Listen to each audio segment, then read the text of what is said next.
Welcome to the deep dive. Look, you're drowning in tech news, right? Especially Google Cloud stuff. We're here to help pull you out. Yeah, there's just so much coming out constantly. Exactly.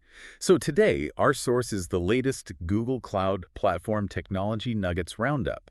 This covers the back half of September 2025. Good stuff in there this time. Our mission, as always, is to pull out the really practical knowledge. For you, the beginner to intermediate GCP user, we're focusing on, well, how AI, data, and the core infrastructure are really shifting things. And it's shifting fast. AI isn't just this separate thing anymore. It's becoming like the way you interact with everything in Google Cloud. So we'll cut through the noise, focus on what actually matters for practitioners. No jargon, or at least we'll explain it. Things like BigQuery, GKE, Firestore, what they are, and why these updates count. Right. Concrete changes. And maybe the best place to start is somewhere a bit surprising, the people side of AI. Okay, yeah. Let's dive into that. The 2025 DORA report, that's the one analyzing AI-assisted software development, right? Studied thousands of teams. Exactly. Yeah. And it really puts the brakes on that whole just plug in AI and go idea. How so? What's the big takeaway? Well, the fascinating part is how much it stresses organizational maturity. It's less about having the absolute fanciest AI tools and much more about having solid internal platforms, clear workflows, teams that actually work well together already. So AI just makes existing teams better or worse. It amplifies what's there. That's the core finding, yeah. Yeah. AI amplifies, good teams get better, maybe faster, bad processes, they just get amplified into bigger problems. So throwing like the latest Gen AI model at a team that's struggling with basics isn't the magic fix. Definitely not a silver bullet. You got to fix the underlying process first. And the report actually gives tools for this. Oh yeah, like what? It introduced 7 team archetypes, ways to sort of diagnose your team's health, and also the DORA AI capabilities model, which is more of a framework for, transforming the organization. So it confirms that this whole AI-driven company thing, it's really an architecture challenge, not just coding something new. Precisely. It's about building the right internal structures. And that need for structure, for architecture, becomes even more critical when AI starts operating out in the real world, especially commerce. Right, like AI agents making purchases. How do you track that? Accountability sounds like a nightmare. Which leads us straight to a pretty big security development, the Agent Payments Protocol, AP2. AP2. Okay, new acronym for us. What is it? It's a new open standard. Google collaborated with over 60 other companies on this. It's designed specifically to manage financial transactions that are started by AI agents securely. Okay, so for someone like me building an agent, how does AP2 solve that trust issue? You mentioned accountability. It tackles what they call the A3 problem, accountability, authenticity, and authorization. A3, got it. And how does it provide that trust layer? If an agent buys something for me, how do we prove it was supposed to? It uses something called mandates. Mandates. Yeah, think of them like digital contracts, but cryptographically signed. They act as verifiable proof of what you, the user, actually intended, or what instructions you gave the agent. Ah, so it creates a solid audit trail, one you can't argue with later. Exactly. A non-reputable audit trail for agent-led commerce. If your AI messes up and buys the wrong thing, you have signed proof of the instruction you actually gave it. But that adds a serious layer of trust. But does signing and verifying everything, does that slow things down? Add overhead? That's the challenge, right? The design goal is for it to be lightweight enough for, potentially millions of agent interactions happening globally, secure and fast. Okay, that makes sense. Needs to be practical. Definitely. Oh, and sort of related to AI capabilities, we should probably mention Anthropic's Claude Sonnet 4.5 model. Right, the new advanced one. Yeah, it's now in general availability on Vertex AI. And Vertex AI is Google Cloud's main platform for building and managing machine learning models, correct? Exactly. They're unified ML platform, so more powerful model choices available there now. Okay, so AP2 helps formalize agent commerce. But those agents need data. Where's the next big change in how we actually get to that data? I'd say it has to be natural language database operations. This is a huge step, really cuts down on context switching for developers, security teams, everyone. Natural language, Yeah, like talking to your database. pretty much. This revolves around updates to something called the MCP toolbox for databases. MCP, hang on, what's the Model Context Protocol? Okay, so MCP is basically a standard way for AI models to talk to structured data systems safely and reliably. Like a universal translator, so the AI doesn't accidentally I don't know, delete the wrong table. Exactly. It helps the AI understand the context and constraints, avoiding harmful or just plain wrong queries. And the big news is this MCP toolbox now supports Firestore. Firestore, that's Google's NoSQL document database, right? Mm-hmm. Flexible, scales well. That's the one. Popular choice. So practically speaking, if I'm using this MCP toolbox with Firestore, what can I do now that I couldn't before? What's the win for a developer on a deadline?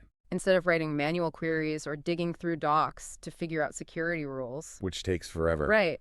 Now you can do things like query data, update documents, even validate those security rules just using natural language commands.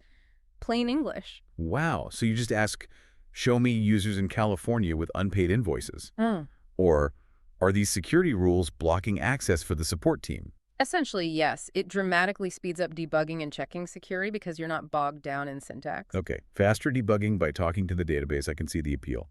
Let's shift over to BigQuery now. That's Google Cloud's big data warehouse, serverless. AI is getting deeper in there too, isn't it? Oh, yeah. BigQuery ML already had some great AI functions, like ML generate text for creating text, AI generatable. Useful stuff. Very. And those have gotten more stable, more scalable. But the really interesting update now is around text embedding, specifically giving developers more choice. Embedding.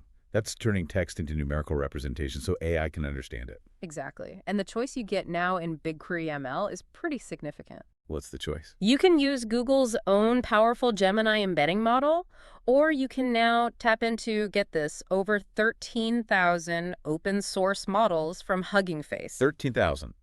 Directly within BigQuery. Directly. Using standard SQL commands, you don't have to pull data out, manage some external service, fiddle with APIs, just to try a different embedding model. Wow. So you keep the data where it is in BigQuery and just swap the embedding model with SQL. That's the idea. Massive flexibility right there in the data warehouse. That level of integration, keeping data and models together, that's real efficiency. And it feels like it ties into a bigger picture. Google seems to be painting about the role of data folks. Absolutely. They're talking quite explicitly about the data scientist role evolving, moving beyond just building models in a notebook. Towards what? Towards becoming more of an architect, someone who designs and deploys intelligent, autonomous systems. An architect of AI systems, not just a model builder. That's a shift. It is, and it needs a different kind of toolkit.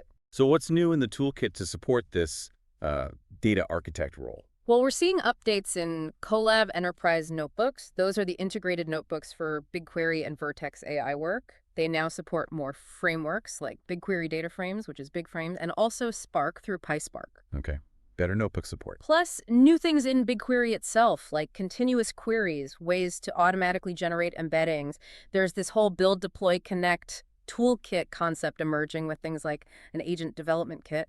But the immediate win, probably the new Gemini CLI extension. The CLI, command line interface. You mean interacting via text commands in the terminal? Yep, but supercharged with natural language. Okay, tell me more.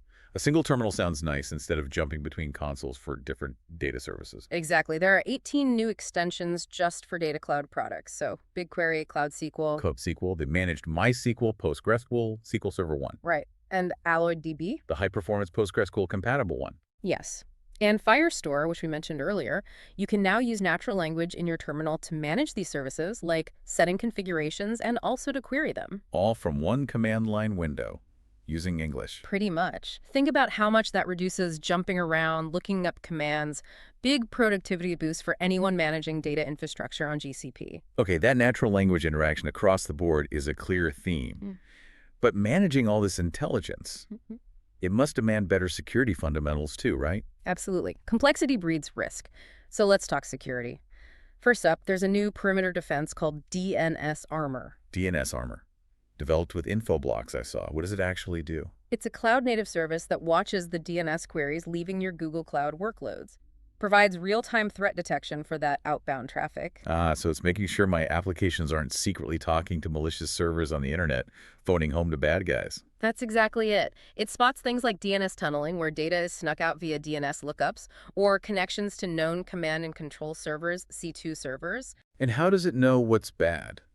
Is it just a block list? It's smarter than that. It uses threat intelligence feeds for known bad domains, yes, but it also uses algorithmic detection machine learning to identify new attack patterns, things like fast flux where IPs change rapidly, stuff that lists can't keep up with. Okay, proactive defense for outbound connections. Makes sense. What about seeing security issues within my environment? Like for my VMs in GCE or my Kubernetes clusters in GKE? Right, GCE being Google Compute Engine for VMs, GKE is Google Kubernetes Engine. Yeah. Is there better visibility there? Yes. There are new integrated security dashboards now right inside the GCE and GKE console screens you already use. Oh, so I don't have to jump over to Security Command Center all the time. These dashboards are powered by Security Command Center, that's GCP's main security monitoring service, SEC. But they surface the key findings directly in the context of your compute resources. What kind of findings? Things like potential vulnerabilities, misconfigurations, active threats specific to those VMs or clusters. It's about making critical risks immediately visible where you're actually working. Proactive insight. That sounds genuinely useful. Seeing risks right there. Yeah. But circling back to that Model Context Protocol, MCP, the thing letting us talk to databases. The natural language interface. With all that power comes risk, right? You mentioned complexity. Absolutely. And Google Cloud was quite direct about this. As you adopt these tools, these agent architectures, you do open up new ways for things to go wrong. So what are the main risks they highlighted with MCP deployments? They listed the top 5. Things like exposing internal tools to the AI that shouldn't be exposed, session hijacking, leaking sensitive data through the AI's responses, token theft, and authentication bypass. Okay, serious stuff. Definitely. The warning is clear. These tools are powerful, yes, but you need to think very carefully about the security architecture when you implement them on Google Cloud. It demands careful planning. A really important caution. Power needs planning. Okay, let's shift gears one last time to compute power and flexibility, starting with GKE. Yeah, GKE just hit its 10th anniversary, which is pretty amazing in cloud years. A decade of Kubernetes on Google Cloud. Wow. And a big part of its story has been networking. Evolving from the early days to what they call GKE Data Plane V2 now, which uses Cilium under the hood. Why the constant focus on networking? Because modern workloads, especially AI and ML, are incredibly demanding on the network. Lots of communication, low latency needs. That advanced networking is crucial. Makes sense. And for people already running GKE, there's news about Autopilot features. Autopilot is the mode where Google manages the cluster nodes for you, right? Pay-per-use. Exactly. And the news is that those Autopilot features, they're now available for existing GKE standard clusters too, if they qualify. Oh, so I don't have to create a new Autopilot cluster to use it. I can convert or use Autopilot node pools in my standard cluster. You can essentially run workloads using the Autopilot or Autopilot Spot compute classes within your existing setup. It brings that rapid scaling and pay-per-resource efficiency, even for specialized hardware like GPUs and TPUs needed for AI, to clusters that weren't originally set up that way. That opens up a lot more flexibility for existing users. Very cool. But, you know, getting access to those specialized resources, like the latest GPUs on Compute Engine, that can be tough. Scarce resources. Yes, the frustration of resource unavailable errors.